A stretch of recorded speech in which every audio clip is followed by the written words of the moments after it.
Bien, Monsieur le Président, Mesdames et Messieurs les ministres, chers collègues, dans ce projet de loi de finances rectificative, nous avons arraché plusieurs centaines de millions d'euros.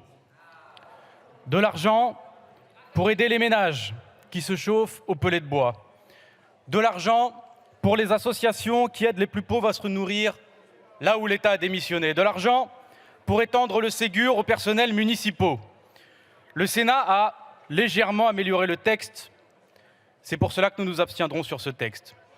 Nous avons arraché cet argent, et je dis bien arraché, parce qu'il ne s'agit pas de co-construction. Ces amendements sont adoptés parce que l'Assemblée nationale, dès qu'elle n'est pas tyrannisée par le 49.3, va au bout de son travail et vous impose des crédits supplémentaires parce que vous êtes minoritaire.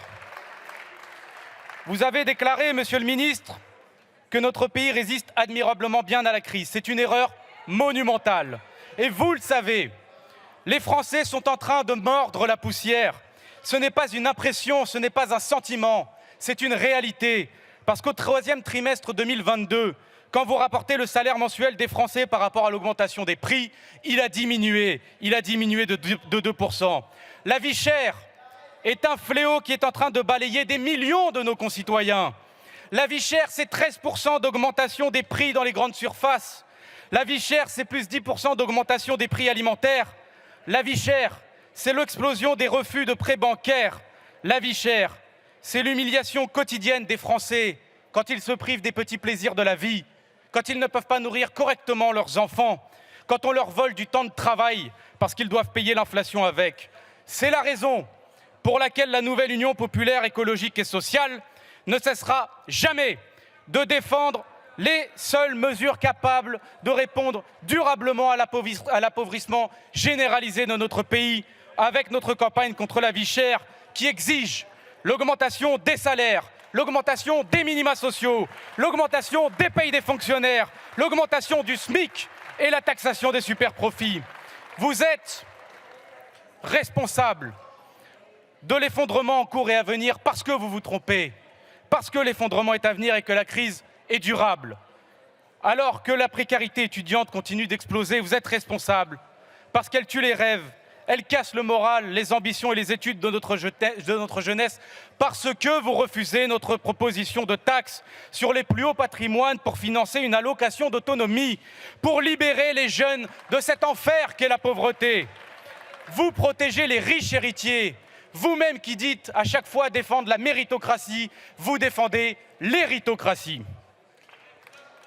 Vous êtes responsable de la colère devant les stations-service parce que vous avez poussé la provocation jusqu'à annuler la ristourne de 20 centimes à la pompe le 16 novembre, c'est-à-dire le jour anniversaire des Gilets jaunes, dont certains ont perdu leurs yeux parce qu'ils avaient raison de lutter contre la vie chère. Et le 31 décembre, vous allez définitivement couper les aides au carburant. Vous nous annoncez une aide qui ne concerne plus que, vous le disiez, les gros rouleurs, sous-entendu ceux qui travaillent avec leur voiture. Mes collègues, dans les campagnes, tout le monde est un gros rouleur. Dans les quartiers et dans les villes, où vous avez fermé des écoles, fermé des maternités, où les médecins sont partis et où les grandes surfaces ont poussé au détriment des services de proximité, tout le monde est un gros rouleur. Non, les Français ne vont pas bien, sauf ceux qui ont le privilège d'être protégés par le président des riches. À l'heure où vous expliquez que pour payer la crise, les Français vont devoir se tuer au travail avec une réforme des retraites ignoble et que les chômeurs toucheront toujours moins, eh bien ceux qui touchent des dividendes ont atteint un pic, 44 milliards d'euros de dividendes distribués aux actionnaires cette année. C'est une honte. C'est une honte parce que votre politique est la suivante. Vous faites payer un impôt caché aux classes populaires qui s'appelle l'inflation. On laisse l'orateur terminer dans le calme. Et vous distribuez des recettes secrètes aux plus riches qui s'appelle exonération fiscale. C'est une politique de classe, agressive, qui détruit les solidarités et qui détruit aussi nos petites et moyennes entreprises. Et puisque c'est une politique de classe, nous assumerons, aujourd'hui nous assumons et demain nous assumerons notre soutien aux salariés de ce pays qui se mettront en grève pour défendre leur dignité et leurs conditions de travail.